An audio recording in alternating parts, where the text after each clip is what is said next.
এই জানতে পারলাম যে অটোপসি করার আগে যে এক্সরেটা করা হয়েছিল বডিতে, তাতে বডির ভেতরে কোনো বুলেট পাওয়া যায়নি। এর মানে ডাক্তাররা যারা অটোপসি স্পেশালিস্ট তারা বলেন মনে করা যাচ্ছে পয়েন্ট ব্ল্যাঙ্ক থেকে গুলিটা চালানো হয়েছিল। যদি বলা হয় যে মানুষটা সার্ভিস রিভলভার নিয়ে দৌড়ে পালাচ্ছিল, আরে দৌড়তে গেলে তো 4-5 ফুট অন্তত লাফিয়ে চলে যাবে, তা 5 ফুট দূর থেকে হলেও তো পয়েন্ট ব্ল্যাঙ্ক হয় না। তার মানে কি খুন করবে বলে নিয়ে গিয়ে খুন করা হয়েছে।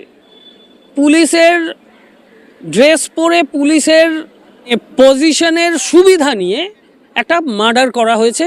যারা ধর্ষণের বিরোধিতা করলো, যারা ভিকটিম, যারা গণ আন্দোলন করলো, তাদেরকে মানে জেলে ভরার চেষ্টা করছেন। তার মানে বার্তা দিচ্ছেন যে যখন এরকম ধর্ষণ হবে, খুন হবে, রাহাজানি হবে, তখন কেউ রাস্তায় নেমো না, বিরোধিতাটা করো না, কারণ করলেই আমি তোমাদের জেলে ভরে দেব। আইনজীবী হিসেবে পরিষ্কার বুঝতে পারছি যে কাউকে আড়াল করার চেষ্টা করা হলো। প্রথম কথা হচ্ছে যে এনকাউন্টার কখনোই রুল নয়। এটা খুব এক্সেপশনাল ক্ষেত্রে এনকাউন্টারকে অ্যালাউ করা গেলেও যেতে পারে। এটা সম্পূর্ণ সন্দেহের মধ্যে থাকে, মানে কখনোই সন্দেহ তালিকার বাইরে বার করা যায় না যখনই কোনো এনকাউন্টার হয়।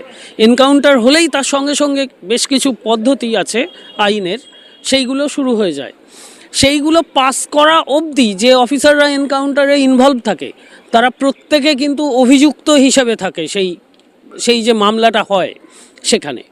এই ক্ষেত্রে আমি পরিষ্কার একটা কথা জানাই আপনাদের, আমি আজকেই জানতে পারলাম যে অটোপসি করার আগে যে এক্সরেটা করা হয়েছিল বডিতে, তাতে বডির ভেতরে কোনো বুলেট পাওয়া যায়নি। এর মানে ডাক্তাররা যারা অটোপসি স্পেশালিস্ট তারা বলেন মনে করা যাচ্ছে পয়েন্ট ব্ল্যাঙ্ক থেকে গুলিটা চালানো হয়েছিল। যদি বলা হয় যে মানুষটা সার্ভিস রিভলভার নিয়ে দৌড়ে পালাচ্ছিল, আরে দৌড়তে গেলে তো 4-5 ফুট অন্তত লাফিয়ে চলে যাবে, তা 5 ফুট দূর থেকে হলেও তো পয়েন্ট ব্ল্যাঙ্ক হয় না। তার মানে কি খুন করবে বলে নিয়ে গিয়ে খুন করা হয়েছে। পুলিশের ড্রেস পরে পুলিশের মানে পজিশনের সুবিধা নিয়ে একটা মার্ডার করা হয়েছে সরকারি উদ্যোগে। মুখ্যমন্ত্রী সেখানে গেলেন এবং তিনি বলছেন একজনকে ক্লিন চিট দিলেন এবং বলছেন যে 200 জনকে যে আরও যারা ওই আন্দোলনে সামিল ছিল তাদেরকে এখন বর্তমানে অ্যারেস্ট করা হচ্ছে, তাদেরকে বলা হচ্ছে মব লিঞ্চ করেছে। এটা হ্যাঁ, মানে বিষয়টা হচ্ছে এটা নিয়ে আমরা বামপন্থী আইনজীবীরা হাইকোর্টে এখানে একটা সমাবেশ করেছিলাম। আমরা সেখানেও এই কথাটাই উল্লেখ করেছিলাম যে এখন একটা অদ্ভুত শাসন চলছে আমাদের রাজ্যে। আমরা মানে এটা ভাবতেও পারিনি যে যিনি অভিযুক্ত তিনি প্রোটেকশন পান এবং তিনি সমস্ত সুবিধাগুলো পাবেন। যিনি অভিযোগকারী তিনি যদি সরকার পক্ষের বিরোধী হন তাহলে তাকে বিভিন্ন রকমের কেস, বিভিন্ন রকমের সমস্যায় তাকে ফেলে দেওয়া হবে। এই জিনিসটাই হচ্ছে এবং মুখ্যমন্ত্রী তারই বার্তাটা দিচ্ছেন আর কি। এর ফলে যেটা দাঁড়ায় যে গভর্নেন্সের দিকে, অ্যাডমিনিস্ট্রেশনের দিক থেকে বলছি, আমি আইনজীবী হিসাবে বলছি যে যখনই এই ঘটনা অ্যাডমিনিস্ট্রেশনের টপ লেভেল থেকে ঘটানো হয় তার মানে নিচুর তলাকে একটা মানে ইঙ্গিত দেওয়া হচ্ছে। ইঙ্গিতটা হচ্ছে তোমরা অপরাধ করো, আমি তোমাদের মাথায় আছি। এই যে জিনিসটা, এটা কিন্তু সাধারণ মানুষের সাধারণ জীবন ধারণের জন্য অত্যন্ত ক্ষতিকর।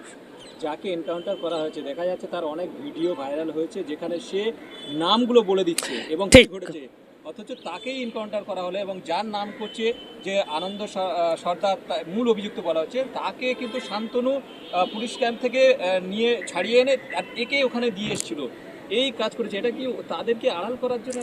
একদমই তাই, এটাই আমি এতক্ষণ বলার চেষ্টা করছিলাম যে মুখ্যমন্ত্রী বার্তা দিচ্ছেন যে আমি বাঁচাবো, আমি আছি। মানে top of the administration, top level of the administration হচ্ছে ক্রিমিনালদের সাপোর্ট করছে। এই বার্তাটা উনি বারবার দিচ্ছেন। উনি আবার যাবেন বলছেন, যারা মানে কি বলবো মানে এই ধর্ষণের বিরোধিতা করে যারা পথে নামলেন তাদের বিরোধিতা করছেন।